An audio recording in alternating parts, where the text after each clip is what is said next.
All right, welcome to another episode of Fair Conversations. I'm host Blair Hodges, and today I'm joined by Tom Mould. Thanks for joining us, Tom. Thank you for having me, Blair. I just want to start off by giving you a minute to introduce yourself, your background, and tell the listeners a little bit about yourself. Sure. So I am a professor at Elon University. Elon's a small liberal arts university in North Carolina. My undergraduate degree is in English literature. My master's and PhD are both in the field of folklore, which is not a field a whole lot of folks know about, but it's probably best understood as a combination between the fields of anthropology and English in terms of a kind of a focus on narrative. Certainly there are people in folklore who study material culture and things, but that's sort of the origins of our field, which means that I study expressive culture. So anything that people are doing in small groups that usually has an aesthetic component to it. Certainly storytelling, oral narratives, oral traditions fit within that realm. My work has been focused particularly on narrative, maybe more particularly on sacred narratives. I've written a couple of books on the narrative traditions of the Choctaw, which is a tribe, a Mississippi band of Choctaw Indians, a tribe in Mississippi, obviously. And one of the books was focused on prophecy, and that's what sort of got me interested and involved in the current project with Latter-day Saint personal revelation. That leads right into the book itself, which just was published by the Utah State University Press. The name of the book is Still the Small Voice, Narrative, Personal Revelation, and the Mormon Folk Tradition. So you came to this from the area of folklore studies. How did you choose Mormonism as a topic? Having done work on the Choctaw before, how did you come to Mormonism? Great question. I'll try to give you this sort of shortest version, which is after writing that book on prophecy among the Choctaw, I hadn't seen a whole lot of scholarship out there on the narrative traditions of prophecy. There's certainly lots about prophecy in various fields, but not necessarily people who are taking a specific approach to say, these things are shared primarily as narratives.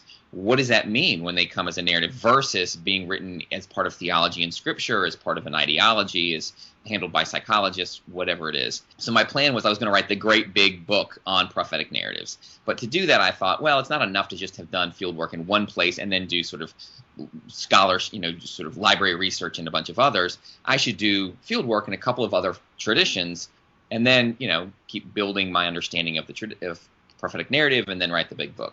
So I have a file cabinet just full of prophetic narrative traditions around the world. And 2 years later, the file on LDS prophecy and revelation was maybe one of the thickest in the file cabinet. So between that and then spending a fortuitous 4-hour bus ride with Sean Tucker, who is one of the people that I worked very closely with here in the Burlington First Ward, who's also a faculty member at Elon. We were team teaching a course. And on this 4-hour bus ride, I started talking to him about my research project, and we started talking about prophecy and revelation among Latter-day Saints. And at the end of the conversation, he said, look, you got to come to church with me. You got to meet some folks. I think this would be a great next project for you. And it was. He was exactly right. And so I credit Sean Tucker, honestly, with a whole lot of the impetus for this project. And as we mentioned, the focus is on personal revelation. So you shifted from the idea of prophecy specifically over to personal revelation. How did you negotiate that? Yeah, that again, it's sort of maybe two-pronged. One was Sean and one was the fieldwork I was doing. I had, when I started doing some library research before I hit the field, and was looking at something that Glenn Osland, who's a member of the church, also a folklorist, we were in grad school together, a term he uses is apocalypse. So he had been looking at some of the stories that Latter-day Saints would share about the Second Coming in particular. And I mentioned that to Sean, and I mentioned it to the first few people I started doing fieldwork with. And and as the fieldwork kind of continued, those stories really weren't that interesting to folks. They sort of found them to be a little bit fantastic, a little kind of pulling people too far away from the spiritual and really kind of into the sort of spurious legend realm. Many of them enjoyed sharing them, but they said that that's not really what's at the heart of what we're interested in. And Sean just said, look, he said patriarchal blessings, personal revelation, that's where you should focus. Okay, so it started out with the apocalyptic type stuff, and then you found more. There is an element of that in Mormonism, and less so today than in the earlier times. But I agree, general church membership, personal revelation is certainly discussed a lot more, plays a more fundamental role. So I think that's the strength of the book itself. It's one of the few recent academic books that I've read that have focused on something that contemporary church members can really identify with on a personal level. Well, thanks. I appreciate that. And that's part of, we were talking earlier about emic and edict, these two terms that are fairly alienating but pretty basic. And emic just says that if you do an emic analysis, it means you're trying to get an insider perspective, and that you're not coming to the project. I mean, we all, of course, come to the project with ideas of what we want to study, but that we're willing to hear what people are saying, hear what they're interested in, and say, okay, this is what's most meaningful to this group. That's what I'm going to focus on. And that's what happened. And there's a colleague of mine at BYU, Eric Eliason, who is a member of the church. And when I gave my first paper about personal revelation from a folklore perspective, he sat there and kind of really sort of felt like he was banging his head on the desk. He said, "I cannot believe I've been studying, LDS folklore all my life, all my career, and it never occurred to me to study these narratives, and yet they're so fundamental to, my own life, the spiritual life I see of my peers." So it really does seem to have been something that's just, so central to the church, to contemporary, as you say, contemporary lives of LDS members. And before we get into even more specifics about the book, you've identified what sets your book apart from some of the earlier folklore studies that have been done on Mormonism. Usually earlier ones have focused on things such as stories about the three Nephites, for example, whereas you've taken something like personal revelation sort of as a category rather than a particular story about a theme, perhaps. Is that accurate?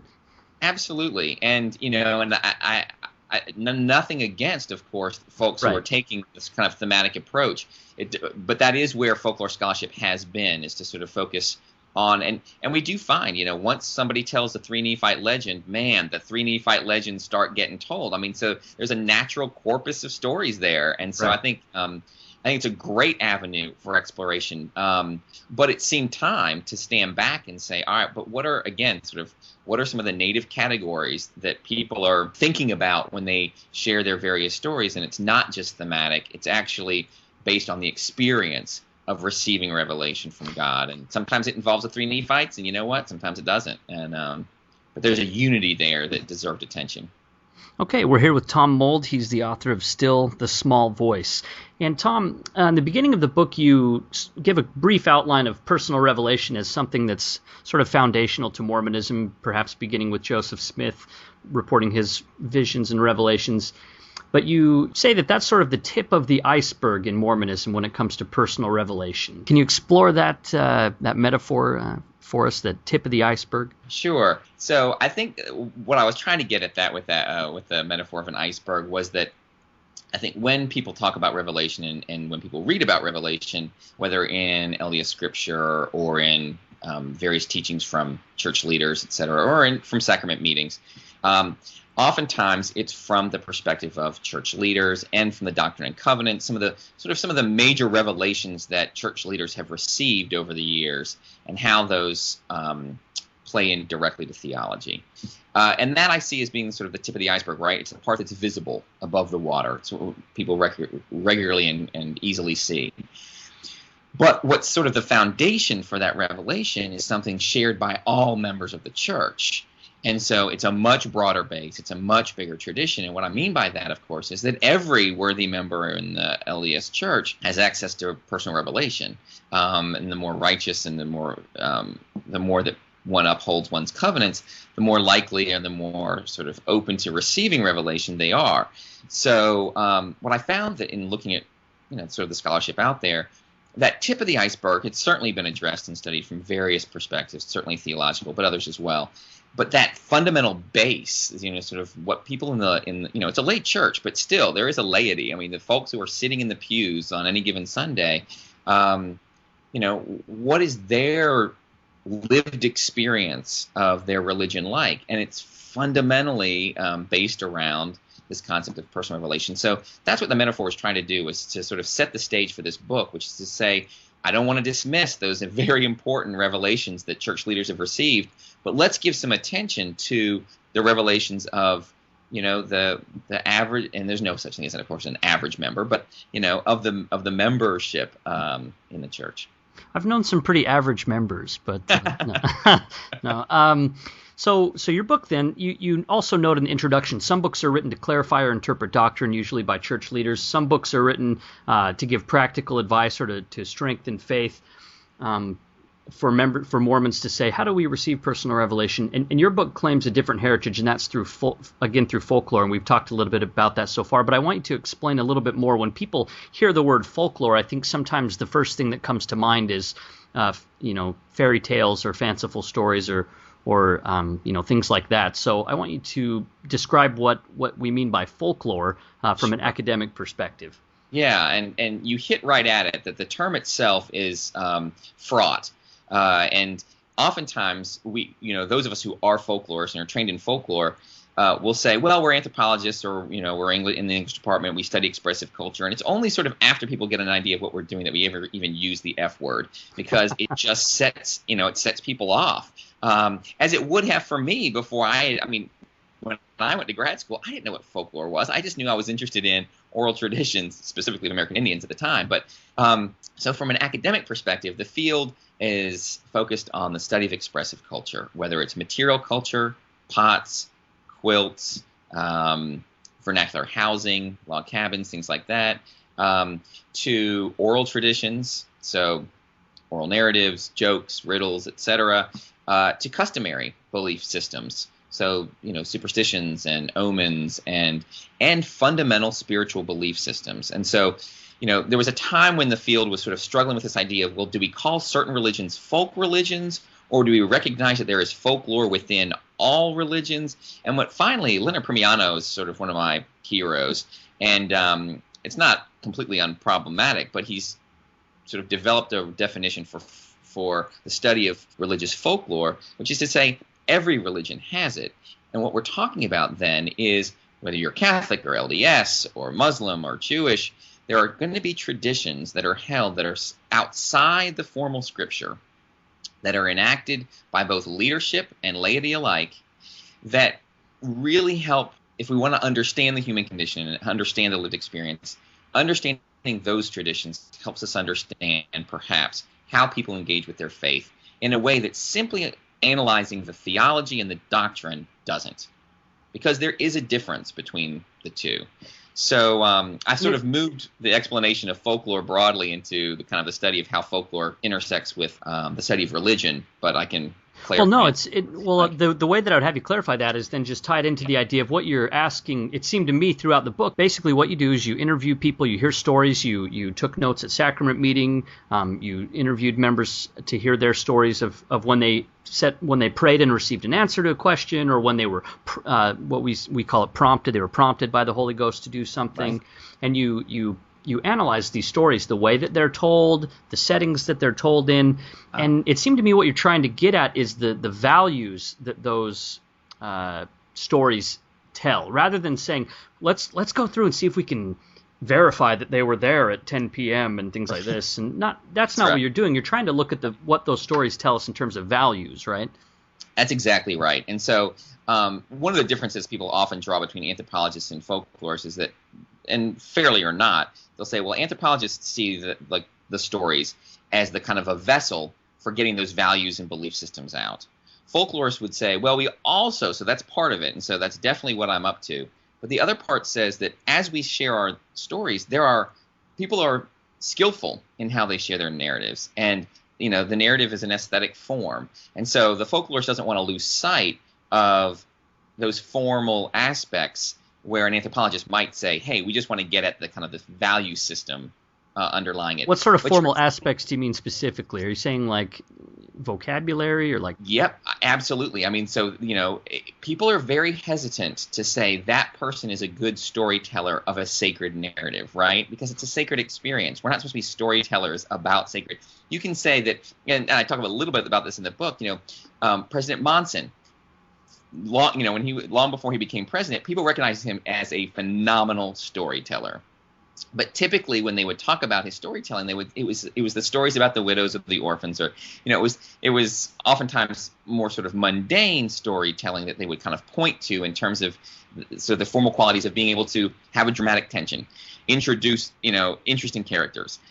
Usually they were pretty humorous and funny. We all know people who have told stories that just want to put you to sleep. They don't go anywhere. They have 1,000 tangents. So it's those qualities that we might sort of dismiss as being superficial. But in point of fact, people have talked about bad stories will not edify you. If the aesthetic qualities aren't there, you may not in fact feel the Holy Ghost in the way that you should, because this was in fact a valid and very real spiritual experience. So that's what I mean by some of the formal qualities. But to get back to what your initial point was about kind of not asking questions about, did this happen or did this not? My assumption going into any field work is, of course it did. My faith tradition is different. I was raised Catholic. I'm now a member of a UCC church nearby, which is the United Church of Christ. People's experiences with the Holy Ghost, with the divine, and then, of course, other people who are having supernatural experiences, whether they think of it as divine or not. I assume that those are very real experiences, and that what we can then understand is not, hey, is this person crazy or not? Of course they're not. When we look at the statistics, man, that means a whole lot of crazy people running around the world if people having received personal revelation are deemed insane. But as you say, what does this say about what this particular community and this particular individual cares about, is anxious about? And the anxiety is a very big part of a lot of these. So most personal revelation comes from praying first, and so. In these stories, we hear what people are praying about. And if you want to get at what people are most concerned about and, it's most fundamental to them, think about what they're praying about, and that'll really give you a good window. That's another way to introduce something that you focus on in the book. You make a distinction between spiritual and temporal revelation. Can you describe the difference between those? Sure. It's a difference that's talked about in some of the LDS scripture, well, really, I think in the dictionary, Bible dictionary, and the glossary and the index, when they're trying to kind of parse out some of these terms. But some of those do talk about two different types of revelation. Spiritual revelation being really an awareness and awakening. When people give their testimonies and say, I know this church is true, I know Joseph Smith is a prophet, and people will say, I have that tenet, meaning I know that tenet is true. Those are usually through a spiritual revelation where what's been revealed is the truth of a particular religious tenet. Temporal revelation, on the other hand, gets at maybe what we might call more sort of daily revelations. People might say mundane because they can be things about what school should I send my child to? Should I go to this wedding? Should I marry this particular person that I've met? But because they're coming from the divine and have that divine sanction, they're certainly not mundane, but they are perhaps geared towards the mundane aspects of life. So that's the difference, and it's a difference that there's some foundation for it in reading some of these glossaries and things from the church, but in talking to people and listening to when they tell their various stories of revelation, etc., it's clear that there's a difference between the two. And a lot of it is, one is more narrative than the other. Spiritual revelations are hard to sort of narrate because they don't necessarily happen in a single moment. Temporal revelations tend to. There's a specific prayer, there's a specific moment that they got a response. We're here with Tom Mould. He's the author of Still the Small Voice. The next question that I have is regarding the church hierarchy itself. You point to a very interesting conundrum, or whatever you want to call it, that church leaders are faced with. On the one hand, we as Mormons believe strongly in personal revelation, where on the other hand, sometimes the hierarchy wants to sort of make sure that what's being communicated is in line with former revelations and in line with general LDS scripture. So, and there's an example that you point to. Sometimes these revelations will start to circulate around. There's an example of one from the 1960s that you refer to about warning about militant blacks who are going to attack people or something like this. Right. And this, right, and it started circulating around the time of the Civil Rights Movement, and it was supposedly written by John Taylor. And then the church leadership actually released a statement saying, no, we don't support this. We don't have evidence for this. So,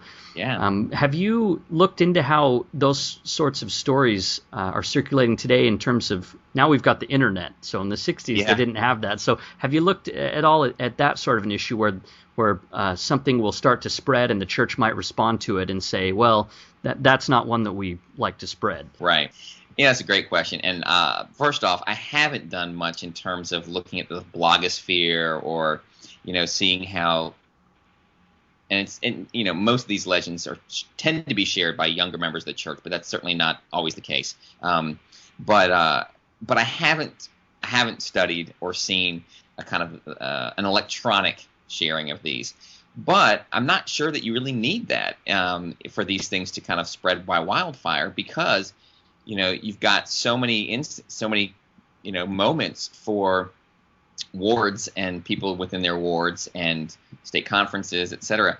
And if you're on a mission, my goodness, the mission field, so many places for especially young people, but adults as well, to meet up with other folks, to be in social/spiritual contexts where people share these stories.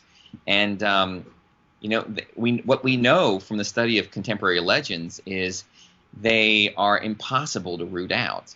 There are examples of corporations, right? So, mice in Coke bottles, or fried rats in Kentucky Fried Chicken buckets, or, these various things that corporations have a very, a financial reason for trying to kill these things and show that they're not true.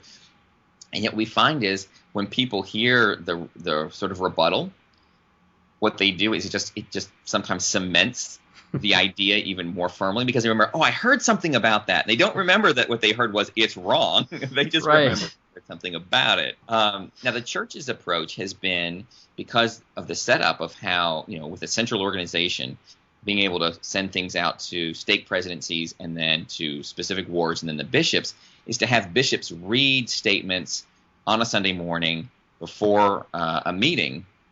And I've got a copy of a couple of those. The one, I also mentioned one that's the most recent one that I actually heard when I was doing field work about President Hinckley and Hinckley's army. And then as people went up and died and sort of were, met their maker as it were, and mentioned being in Hinckley's army, that they would immediately go into the celestial kingdom and sort of bypass all the bureaucracy. The idea is like we were generals in the war in heaven, and people, but when you die, people would ask like what prophet you lived under, and they would say, I lived under Nephi or something, and someone would say, I lived under President Hinckley, and then everyone would bow the knee, and you got it. That's exactly right. And so the bishop shared with me the statement that he read.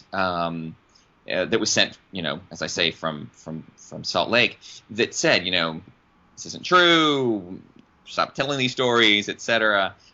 What I don't know is, I haven't gone back into primary or anything and said, hey guys, are y'all still telling this story? But it'll resurface. If something happens where, President Hinckley is sort of brought back to the fore, maybe an anniversary of some type, those stories will come back. So we can look forward to that. No. For another statement from the presidency. Right.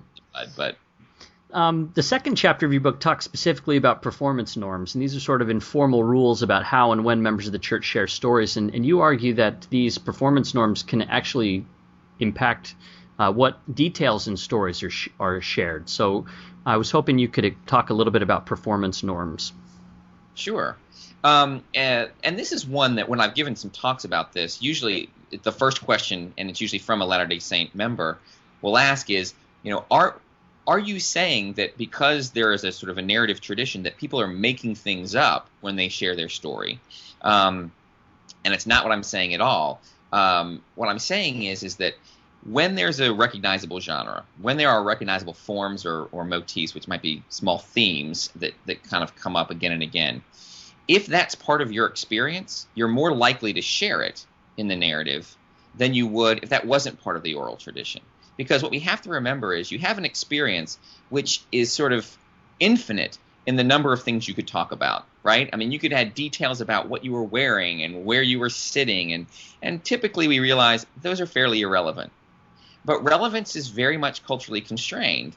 And so deciding whether you'd say that, you were prompted once, ignored it, prompted again, ignored it, and then finally, when you were prompted the third time, you finally acted. Well, when you've heard enough stories of other people sharing their stories, and they all include, not all, but if many people include that part of the experience, you may be more likely to also include that part of the experience. Right. I'm going to jump in right there real quick because there's a specific example that you give that this was a really interesting part of the book to me. You actually brought up a historical story of Wilford Woodruff. Yeah. You just explored that in its earliest tellings, and then you showed how elements were introduced into later tellings of it. Go ahead and describe that. Yeah, and I'm glad you brought that up because so what I was first talking about there was people sharing personal experiences.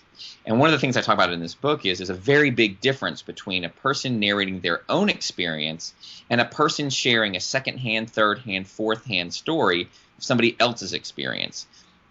And what we see in the Wilford Woodruff story, and so this story, just very briefly, I think any member of the church is going to know this story, is that Woodruff was with his family, camped under a tree in a friend's home, another member of the church.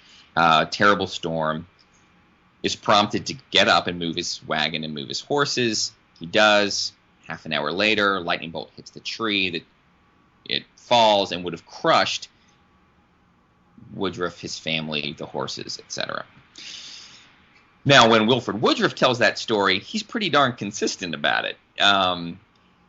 When other people have shared that story, and so in one case, the story was repeated in the Friend magazine, and one of the moms who had read it to their kids retold the story and added that motif, that instance of being prompted and ignoring the prompting initially and only later doing that. Well, that's kind of a big deal for somebody that a leader in the church to have ignored a prompting. Certainly by that point in President Woodruff's career, you would have thought, man, you should know what the still small voice sounds like. You should have gotten up and dealt with it immediately, no matter how cold and rainy it was. But for a lay member, it's part of establishing one's humility in these stories. We often highlight that piece of waiting to be prompted. And so when she retold that story, she had added that in. It wasn't her experience, but it came up. And so that's the kind of the sort of embellishment that maybe people might be worried about in terms of there being an oral tradition with particular norms. The other thing you were talking about was just how many people had stories that sort of fit that kind of that narrative, both in theme and content, that people seem to have sort of really realized, wow, avoiding danger while you're on the road is certainly a common phenomenon for a lot of us. We're going to share these stories. And when we saw a couple of other stories, and I'm forgetting the church member's name. I was going to say Benjamin Franklin. I can't quite remember. But when he narrates his story, it does not have the clear elements of the Woodruff story.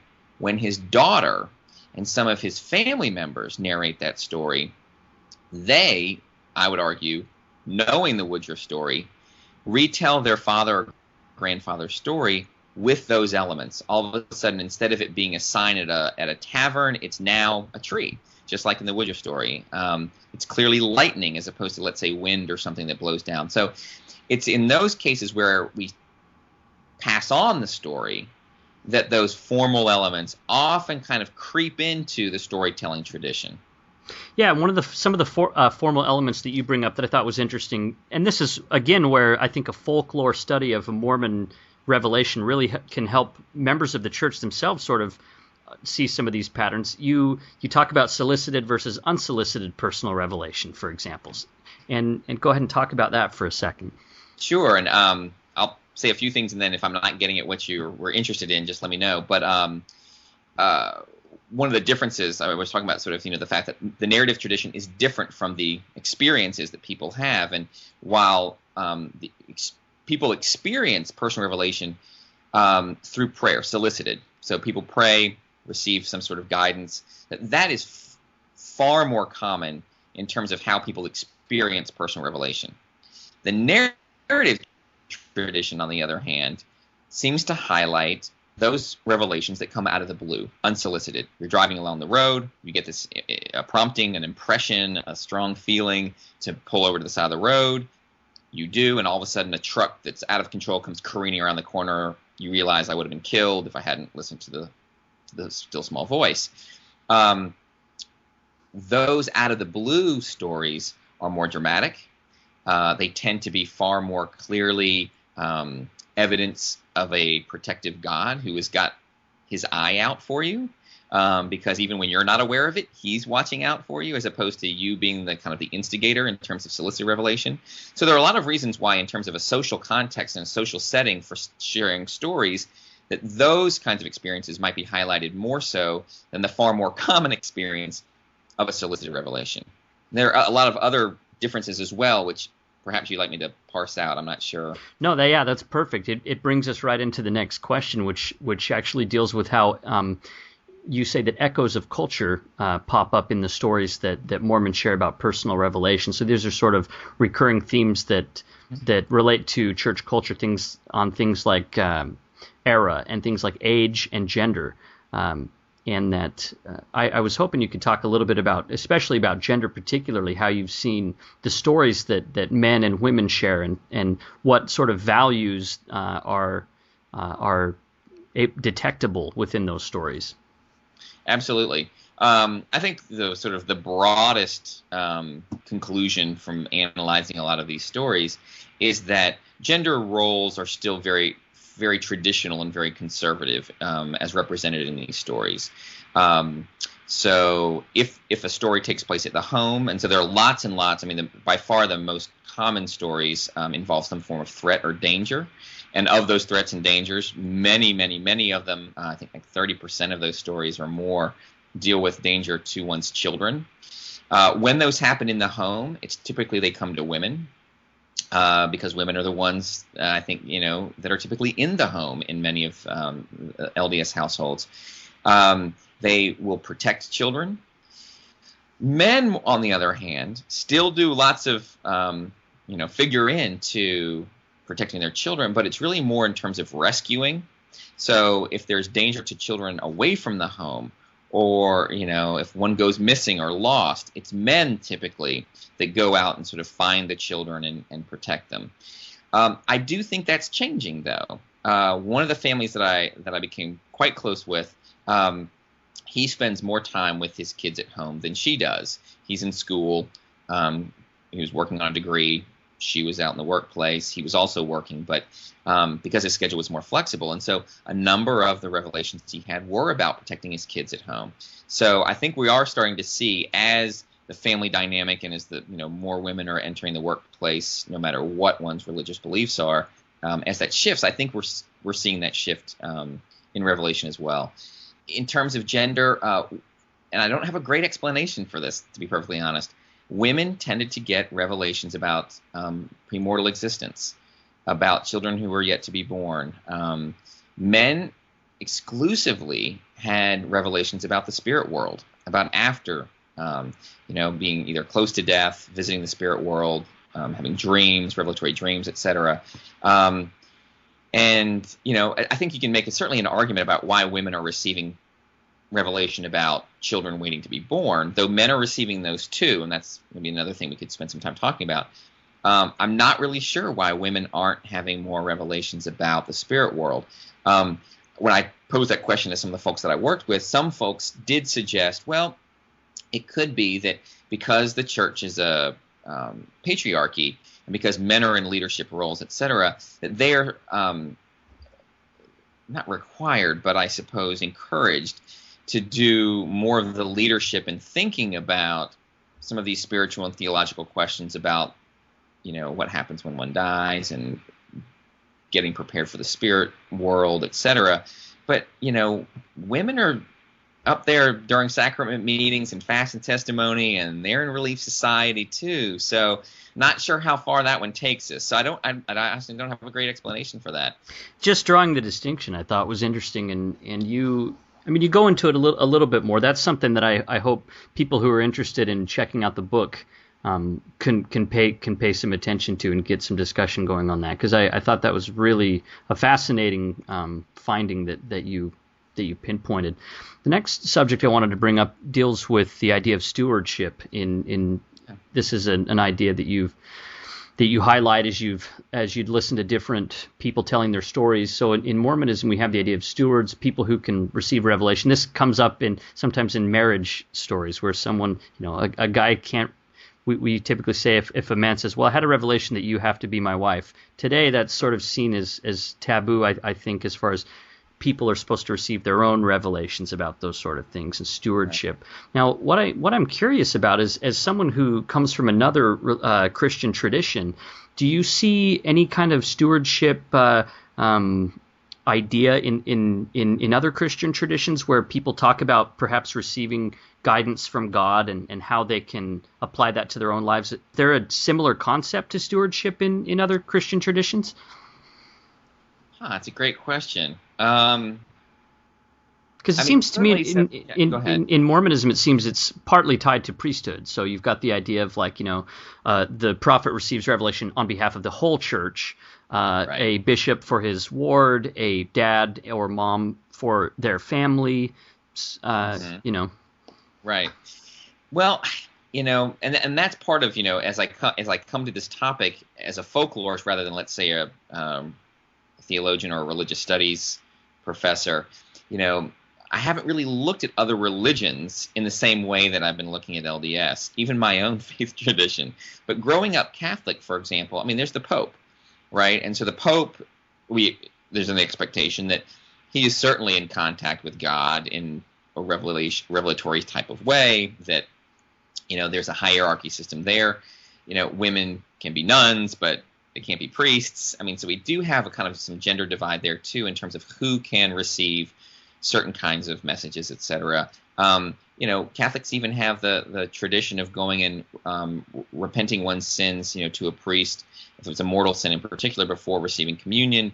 In that, that personal relationship with God is pretty distant for Catholics in a way that for Latter-day Saints it's not.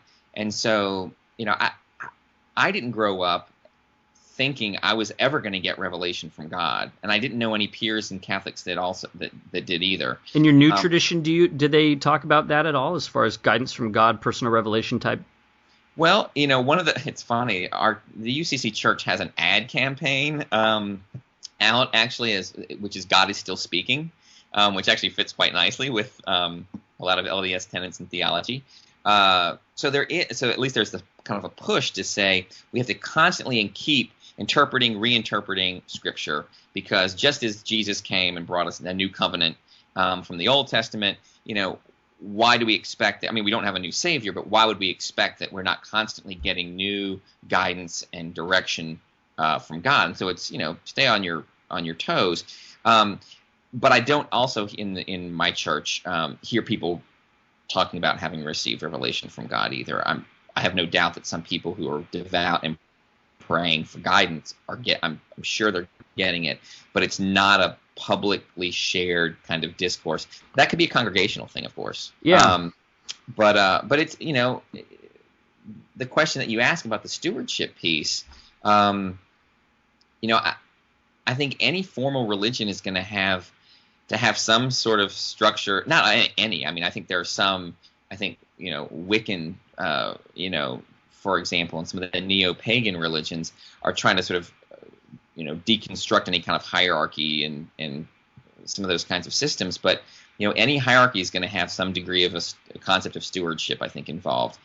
How about with the Choctaw? You did the Choctaw, and I guess that was more on like prophecy for the future type things. But is there a stewardship sort of similar idea there? Is where certain people in the Choctaw community would receive those prophecies, or? Well, there would have been. It would have been the Hopai, which were the sort of the medicine men and doctors and spiritual leaders of the time.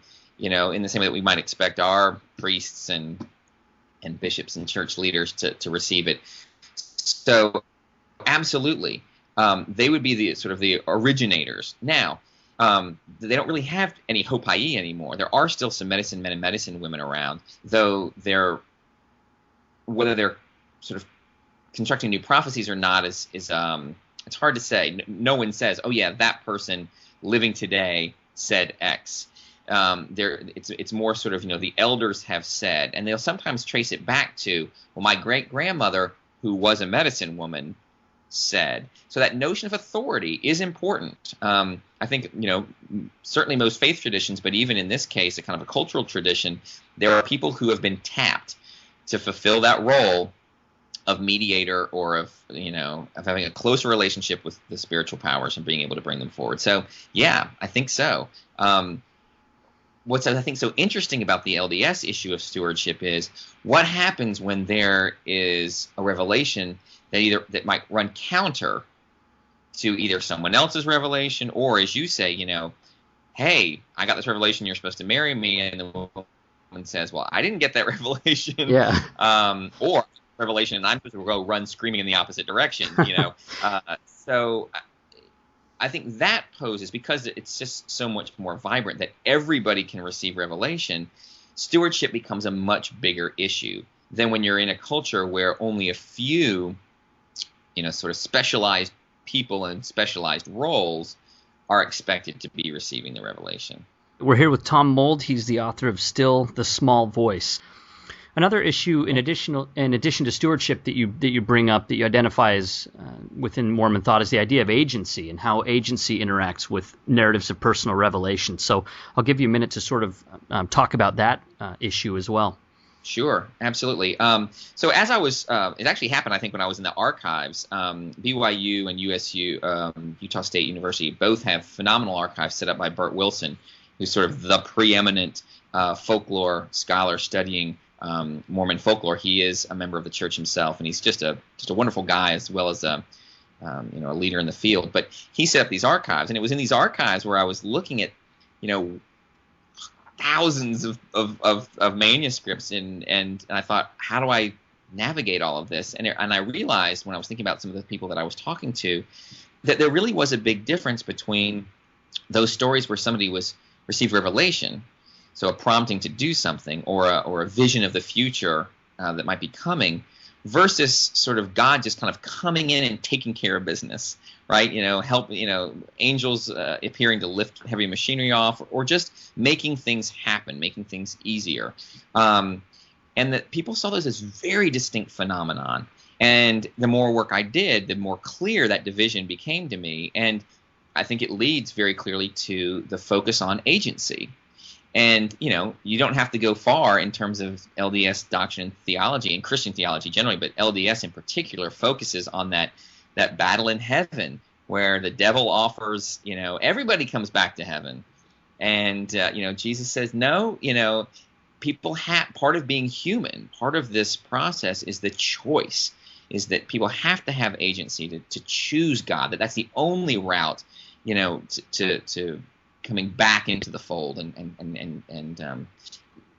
entering the celestial kingdoms, etc. And so that agency, I think, that's so fundamental to doctrine and theology, shows up as a kind of a dividing line between these experiences, but also in terms of how these stories are shared. I mean, people often talked about, you don't want to tell stories in a manipulative way, where it's sort of like, well, if you're either calling me a liar or you don't believe Joseph Smith was a prophet. You're either calling me a liar or you're saying that the Holy Ghost doesn't come down and visit people today, or, these kinds of things. And so not only does there have to be agency in terms of God providing humans agency through revelation, but also there needs to be, people are thinking about agency in the social context of how they're sharing their stories. With any of these topics, you can go on for another hour, but just, what I found, that so much of the narratives were about interpretation.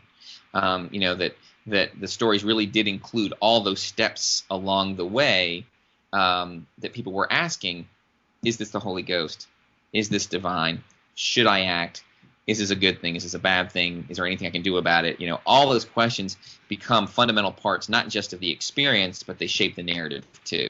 Right, enough to where, and we get books like Gerald Lund's book, and talks about how to recognize. That's a big element. Yeah. That's exactly right. And then we get and that's where I think, a lot of the writings about personal revelation are very much about, almost like handbooks. Right. Sort of to guide people, because this is so ambiguous. And I think maybe that's one of the other, in terms of kind of pieces to talk about in the larger field of religious folklore and folklore generally is just the ambiguity of revelation, not just LDS revelation, but what explains that ambiguity. And so, I think some of the folks I talked to said some of that ambiguity is about granting us the agency in making these choices. In addition to the ambiguity issue, you also talk about anxiety as a factor in personal revelation narratives. Do you have some stories that provide examples of that? So let's take some of the missionary stories. So clearly, story after story about being prompted to a particular door, using spiritual tracting. When taken at face value, these are stories that provide hope and comfort, right? So that a missionary hears that and says, gosh, it's been a bleak week. Every door has been slammed in my face, but I know these these experiences are out there. However, we know that they're out there because of the deep anxieties and hardships that missionaries face when they're tracting. And so there's a really interesting tension, I think, between stories of spirit children, any of these of saving their children. For every one story of hope, there's this kind of sense that in the background are 10 lived experiences where maybe you didn't get the personal revelation, or if you need revelation for tracting, then it must be hard and scary, right? It must be a difficult kind of enterprise. So, I think that's something that I want to keep. I think I will never stop thinking about in any of the next studies that I do, is that kind of that, not from a psychological perspective per se, but that balance between how stories might comfort in some cases, but also sort of open the can of worms of anxieties in others. There's so much that can be said about that, but yeah, there is. But we'll keep going here. Okay. The sixth chapter of your book seems to be pretty unique in terms of what folklore studies typically do. Typically, folklore studies then they use the oral tradition.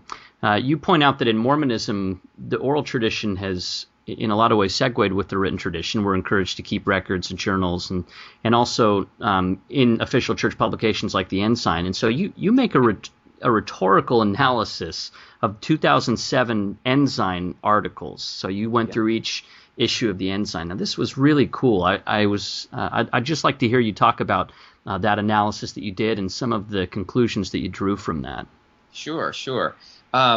Yeah, as you say, I think, folklore is partly because there's only so much we can tackle at any given time. We have tended to focus on those sort of dynamic oral traditions. That the written traditions, then we can say, okay, then somebody in religious studies or someplace in anthropology, whatever, y'all can study that from a kind of a more textual, clear textual basis. But as you so nicely said, the mandate for record keeping and the fact that many people actually do it, the fact that the church does have these magazines where the same kinds of stories that are shared orally appear, in these magazines, the fact that so many people, as they get older, start writing down their stories specifically for their children, not just as diaries, as personal reflections, though that's certainly part of it. But with the idea that these are going to be read by their children and grandchildren, etc., it sort of becomes ridiculous to say, I'm only going to deal with the oral. You have to take a look at the written because they're moving back and forth. And so part of that chapter takes a look at some of these family journals and some of the variations between the written tradition in this family and the oral traditions, because they're not the same. As you say, the other thing that I did was to take the year, and as I was writing the book, 2007 was the last year that was sort of complete. I was knee deep in 2008, and I wanted a full year to analyze. So I just went through every single article in those 12 issues and looked for any story that talked about revelation or personal revelation. Because the focus of the book was on temporal and not spiritual, that did give me, it allowed me to at least skip over a few of the articles. What I found, I also found very interesting in terms of the kinds of stories we were seeing, but perhaps not surprising.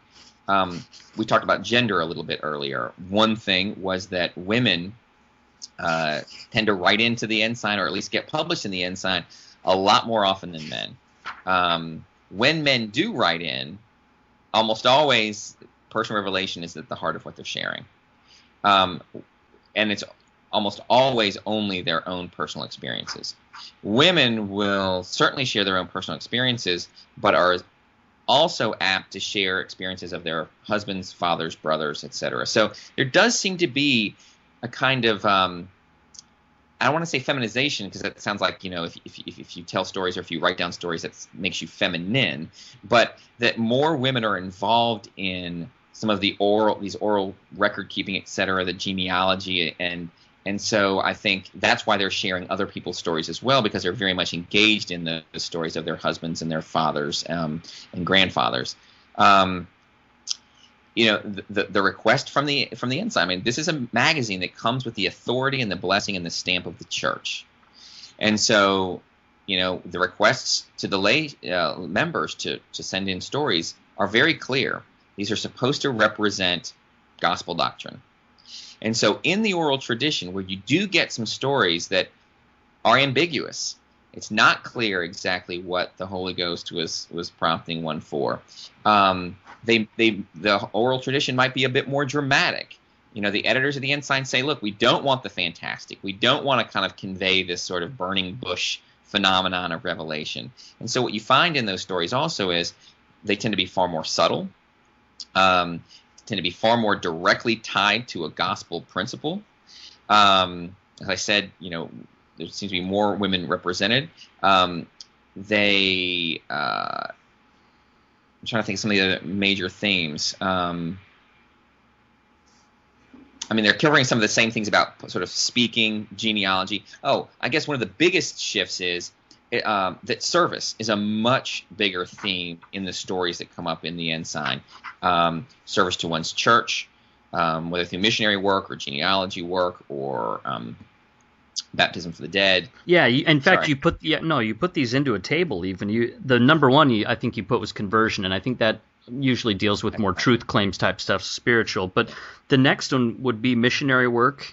So missionaries who were prompted to visit a certain, that the story of one more house.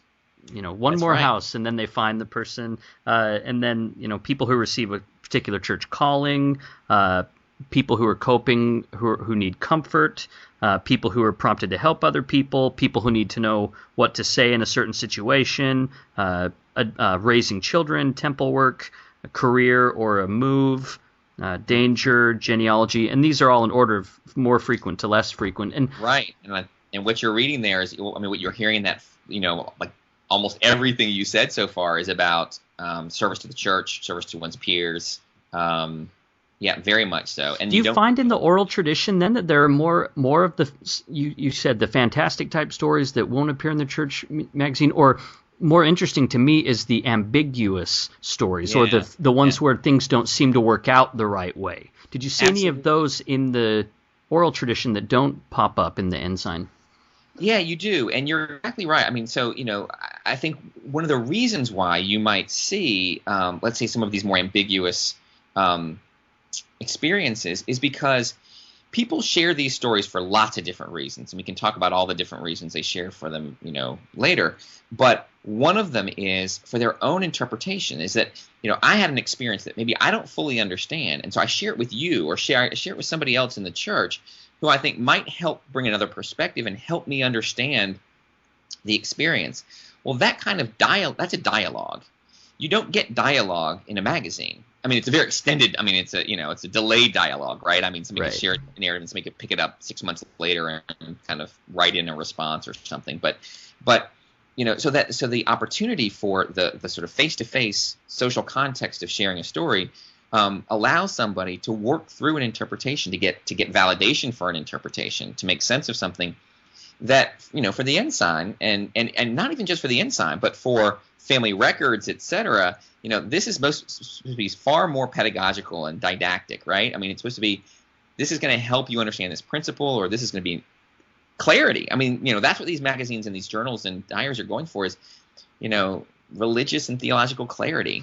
And do you think that raises a problem? I think some people today I think everybody wants clarity in a certain sense, but there are other people who seem to also revel in the ambiguities of life, right? And in the oral tradition, it's interesting. You said some people will share an ambiguous experience, say a revelation that they felt they received that maybe didn't pan out the way that they thought it would, and you say they'll talk to someone else to sort of work through it. Do you see the what's being published in magazines? Do you think that has an effect on what will later be shared in the oral tradition, where people could that discourage people from sharing ambiguous things, or do you think that would make more people sort of need an outlet for it? So perhaps we might see more ambiguous things being shared, or well, yeah. I mean, I think both of those. I think that's quite insightful. I'm not sure I would be able to predict sort of which way it would go, but I'll kind of parse out each of the things that you said and maybe give my thoughts on them. One is, I mean, I do think that different traditions satisfy different needs. So I don't think it'll discourage, if I had to make my guess, I don't think that the written tradition would discourage people from sharing those ambiguous revelations, except insofar as they wouldn't share them in more formal settings like sacrament meetings. So, there's an expectation that in those kinds of settings, it is supposed to be sort of instructional, inspirational, to edify, etc. But because people whether it's in family home evening or just in various kind of social contexts, there are enough social settings for people to have dialogue. I mean, I'm thinking that, so I did not go to Relief Society meetings, but I did go to priesthood meetings, and those were very intimate conversations. I mean, people really bringing tough issues and problems they were facing with family or job or work.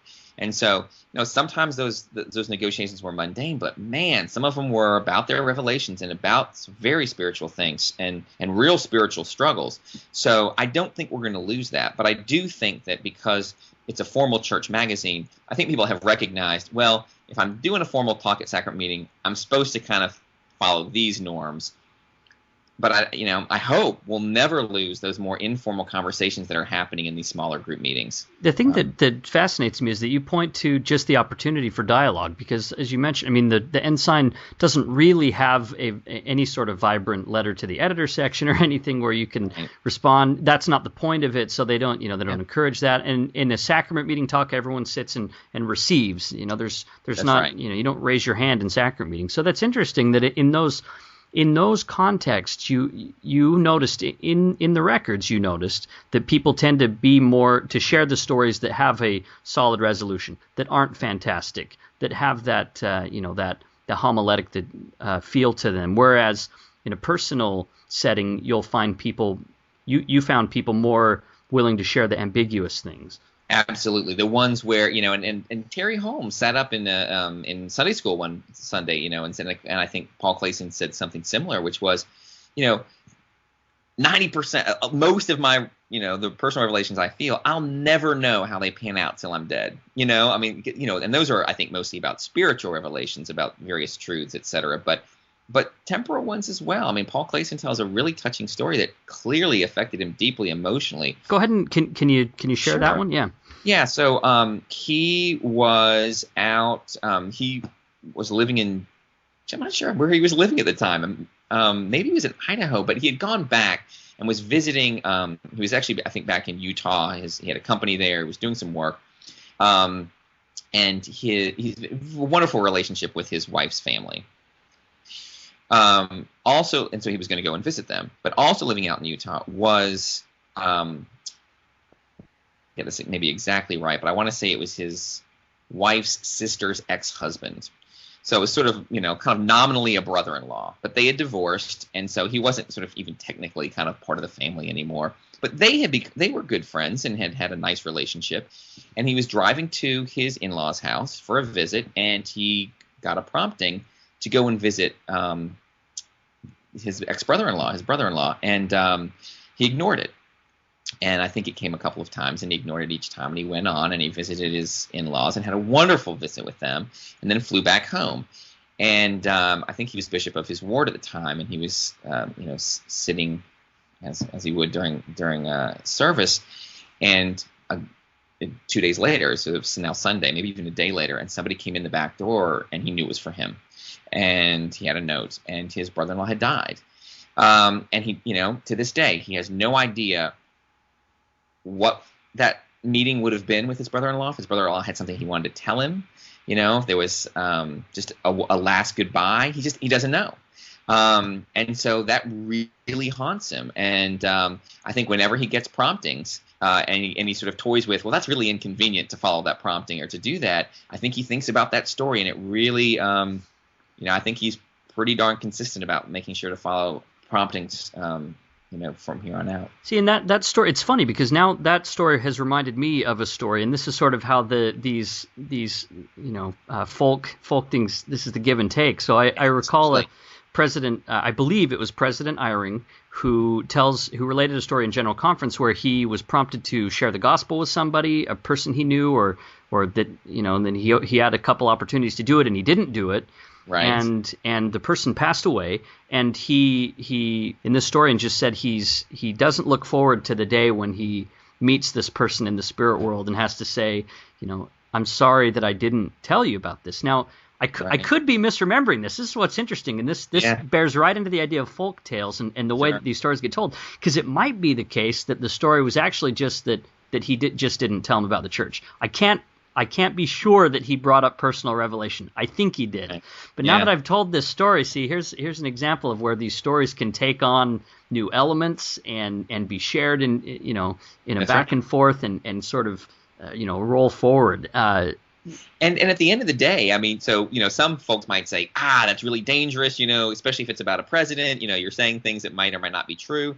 But at the end of the day, what it is allowing us to do, or you and whoever else you're speaking with, is to talk through the ideas that underlie it. So whether, President Eyring said that or not, or whether it involved revelation, it still engages us in a dialogue about things that are relevant to us. And, and might or might not, but might express, our own anxieties about, wow, I actually never thought about the spirit world being a place where I would meet up with people that I might have to atone for, right.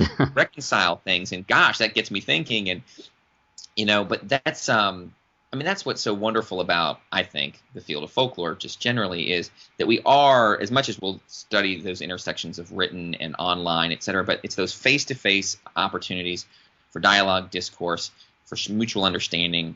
It's that kind of humanist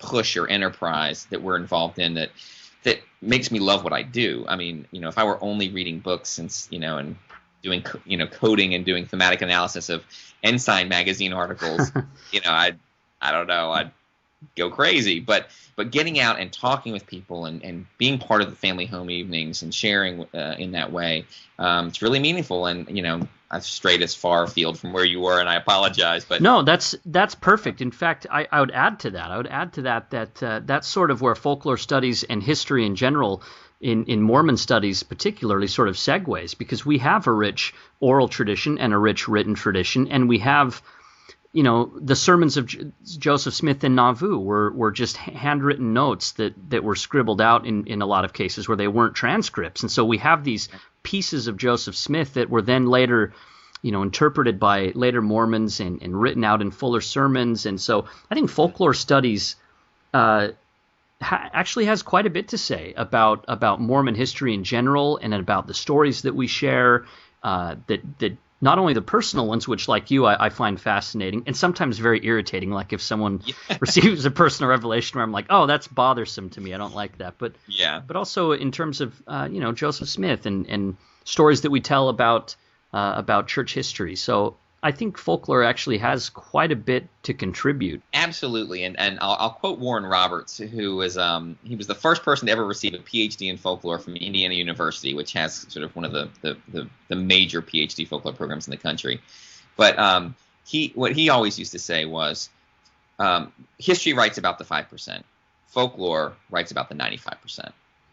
And so simply by paying attention to not the great leaders, not always the people on the, let's say in the pulpit, but that, those histories of everyday life are extremely important in understanding our past, because it's the past that a heck of a lot more of us shared than that, than Napoleon or, whoever we've chosen to kind of focus on. So not only, I think, does folklore have a lot to share just in terms of bringing a voice to a huge group of people. But I also think it does help us parse out, by looking at how oral traditions are shaped, that written traditions are shaped that way too. I mean, I think sometimes we think, oh, well, historians are solely in the business of facts and true or false. And if it's written down, it's far more believable. But man, one of the things that I found in looking at the written traditions and oral traditions among family members was a lot of skepticism about what was written down. And less skepticism sometimes about what was said, because what's said is, we form a relationship. You know who I am. I know who you are. Yeah, there might be some embellishment, but we all kind of can joke and we can talk about those ambiguous things. We can talk about those things where, Grandpa used to have a beer on Saturday night, and but no one's going to commit that to the family journal, right? I mean, so when you're writing for posterity, so I think sometimes we raise kind of the written record and maybe the historical enterprise on a pedestal and drop folklore down as, well, maybe we can know a little bit about what people are thinking, but it's sort of embellished and you can't trust any of it. I think we really have to rethink how we kind of balance those assumptions. And I think a lot of the so-called new Mormon history takes that view of trying to not necessarily to establish a historical date and time and complete authenticity of every word that was said, but to look at the values that those recorded stories tell us about what those people cared about and what they decided to focus on. And so in ways, I think folklore studies sort of anticipated what current Mormon studies are doing, and probably even broader than that. I would broaden it out. So you've written a book about Mormonism, but instead of writing it just for Mormons or anything like that, you've taken Mormonism and personal revelation as something that can cast light on folklore more broadly. So what are we're about to just a couple more questions, and this one is, so what are those broader, more generally applicable things that you discovered in this study that folklore studies in general would take away from this book about personal revelation? Great, yeah, and actually, this was a very conscious effort on my part, again, trying to sort of think about various audiences, but at the end of all of the chapters but one, I sort of combined the sort of synthesis part for one of the chapters, but at the end, I do try to say, look, my focus here is a case study. What I really want to understand is personal revelation among Latter-day Saints. However, as you say, this can really shed some light on how we understand religious folklore and folklore generally. And so at the end of each chapter, I try to have these kind of sort of these, it's maybe 5, 6, 7, 8 pages of synthesis that say, what are the big takeaways for the folklorist? I think one of them is the paradox of performance. And this concept of performance, it's a little bit like the term folklore, right? People think performance and you think sort of artificial, staged, masks, costumes, whatever. And as folklorists define performance, what we're really talking about is simply any time somebody kind of puts themselves out there and says, okay, I'm gonna tell a story, I'm gonna make a pot, I'm gonna perform a dance. That it's sort of saying, hey, look at me, I'm on stage. Now, that move, we do it all the time, but the risk is it's not a very humble move, right, to say, hey, look at me, I'm on stage. When you're talking about religious folklore and sacred narratives, most faith traditions that I'm familiar with, certainly among Latter-day Saints, is an expectation for humility. So the person who stands up at every fast and testimony meeting and is constantly sort of talking about where they traveled and their grandparents and their grandkids and how much their grandkids love them and how much they love their grandkids, that is seen as sort of a kind of a self-promotion, not very humble in a way that's that doesn't fit with the cultural norms.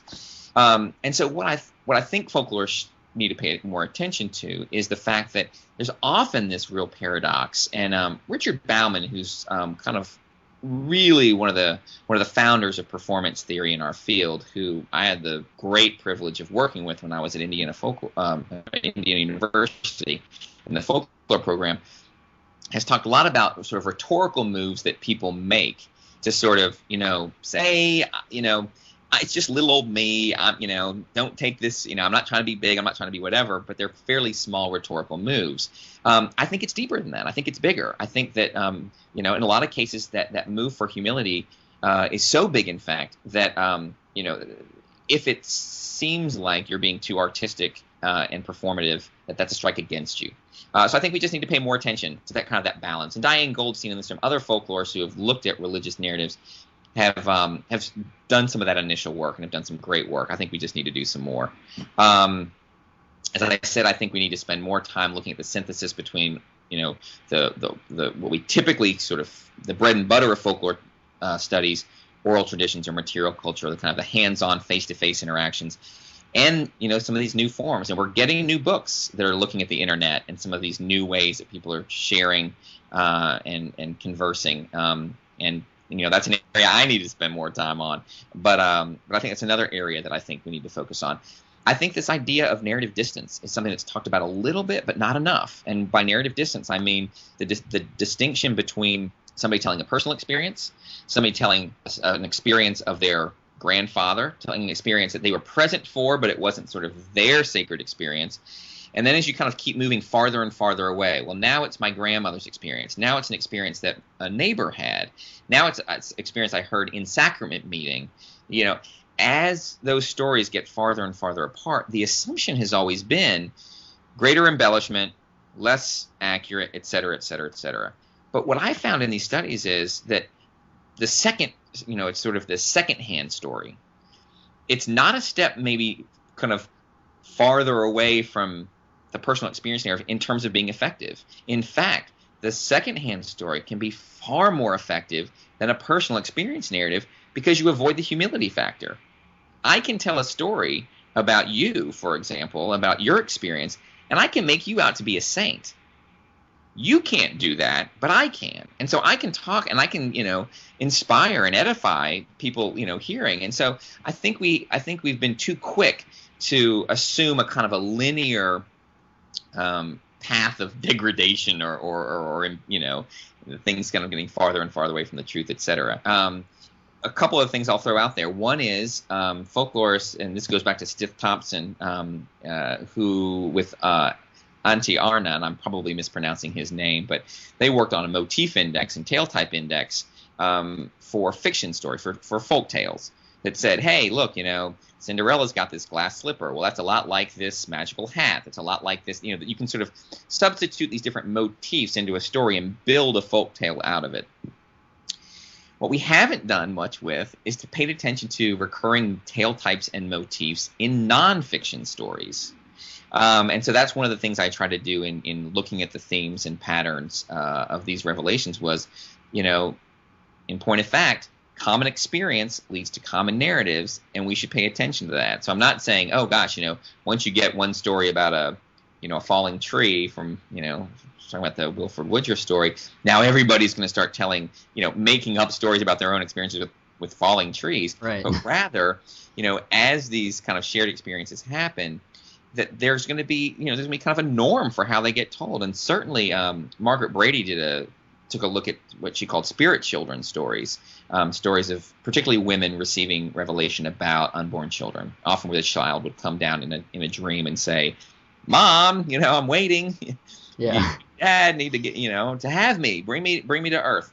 But that once there's a kind of a sort of a corpus of these stories, that we can pay attention to patterns that recur.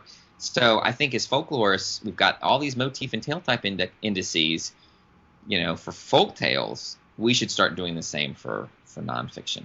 I would also look into the Saturday's Warrior effect on that too. Like there's a point in time when I wonder about the revelations of unborn children. I mean, Saturday's Warrior has that this movie from the 70s of this family who has a bunch of children in heaven, and they're all we're ready to go down and we're all going to be a great family, and then they're getting born, and then down on earth one of the oldest son sort of becomes rebellious and he's down on his parents having so many kids. And there's one child still left up in heaven, and she's worried now. She's, and I just wonder if we could make a mark in time. I mean, that motif was earlier in LDS stories as well. Nephi Anderson wrote a book called Added Upon that had the same sort of idea of premortal people meeting up on Earth. And so it'd be cool to sort of make it. I mean, there's so many different things that could be explored here. That Oh, absolutely. And honestly, when I first sent the perspective of this book to the University Press of USU, Utah State University Press, and said, "Hey, I'm thinking about writing this book. Are y'all interested?" One of the chapters was going to be a far more focused kind of historical, where we're going to try to look for those kinds of patterns that you mentioned, which is, in this period, let's say in the civil rights era, we got lots of stories about fear in terms of racial identities, et cetera, and spirit children maybe being really big in the 70s for what reasons, and try to take a look at that. And then I realized very quickly that's a whole book, on its own. And what it really involved was I realized I need to spend 10 years reading pioneer journals. I mean, starting at that point and kind of working my way forward. And there are, of course, gaps in the record, that we'd have to pay attention to too. But no, I agree. I think those are fascinating questions. I wish I had the time to tackle them. The last question I want to explore with you involves the intersection of scholarship and religion itself. Sure. So as a practicing Mormon, I approached this book and I thought, this is about personal revelation. So this can be something that can be dissected to the point of annihilation, or it can be, how will this be explored? When does dissection of such an important belief become sort of a murder, to use an extreme term? But sure. Throughout the book, I found it's a very odd book because it's oddly intellectual, and I also found it devotional as well. And not that you intended it to be that way, but I could draw things from the book itself. So I was hoping you would explore perhaps your own thoughts about approaching religion from an academic standpoint, because some people are afraid of that. There's some trepidation there. Absolutely. And honestly, I had, and other people may, of course, disagree. I had no idea how it was going to be received. And so when I read your review, I was thrilled because that is a concern. And it's something that, periodically I would, all of the things that I wrote in there, I regularly talked them through with, some of the, not everybody that I worked with, but, some of the key folks. And a couple of them I can't name because they use pseudonyms, but certainly Sean Tucker, that I've mentioned before, was one of them. But then just fantastic in terms of being able to bounce ideas off them. But was to kind of it's tricky, and especially it's tricky when you say, not only am I going to take a look at your religion, but I'm going to take a look at it from a set of perspectives that some of them are going to be emic. I mean, I really am hoping to kind of get some of the, but some of them are going to feel a little weird. I mean, it's, the sort of awkward point was, to what extent are the people that I'm working with going to even recognize the analysis that I'm doing and be comfortable with the analysis that I'm doing that says, I'm looking at some of the formal qualities. I'm looking at the structure of these narratives because, while folks are, I think, very clearly inherently, there are skilled narrators or skilled people who are putting together a compelling story because these are social settings. They're not dissecting them into narrative triangles. I mean, I've got some graphs and things in there, which I was a little sheepish about including, but I thought they were useful for some of my readers. That said, here's how the questions that people are asking when they're trying to interpret a particular phenomenon actually are the same questions that create this sort of dramatic tension that we look for in terms of narrative analysis. And that was, I thought, really cool. Some of the charts, I agree. I think some people find it off-putting, but some of them were all visualized what you were saying and actually helped. I found them useful. Well, which is great. I appreciate that. But I do know some folks would say, well, as long as it's not wrong, I can live with some of that. And so, you said you found yourself feeling maybe some points of devotion, as you say. Also, not my intention. I didn't mean to alienate anybody at any stage.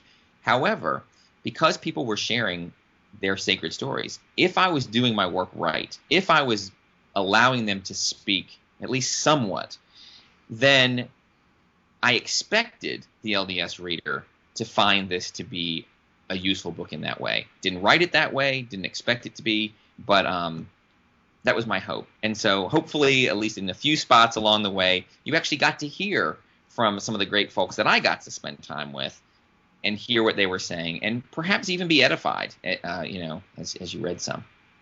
But Yeah. No, it's your opening quote in your review was dead on, and that panicked the heck out of me when I started reading. I thought, oh man, it's a great point, and I don't know if anybody ever feels like they successfully do that. The same thing is, people say about humor. How do you kill a joke faster than to start analyzing what's funny about it? How do you kill the the sacred faster than turn it into a mundane analytical treatise? It's definitely a book I recommend. Again, the name of the book is Still the Small Voice, Narrative, Personal Revelation, and the Mormon Folk Tradition. We're talking today with Tom Mould. We really appreciate you giving us your time and spending some time talking about the book, Tom. Blair, I can't thank you enough. I had a great time. It's it's always nice to talk about what you spent years and years working on. So I sort of feel like the privilege was all mine. So I appreciate it. Thank you. Good. Yep, you're welcome. Thanks for listening to this episode of Fair Conversations. I'm Blair Hodges, and as always, you can contact me at podcast@fairlds.org with any questions, comments, or suggestions about this or any other episode of Fair Conversations.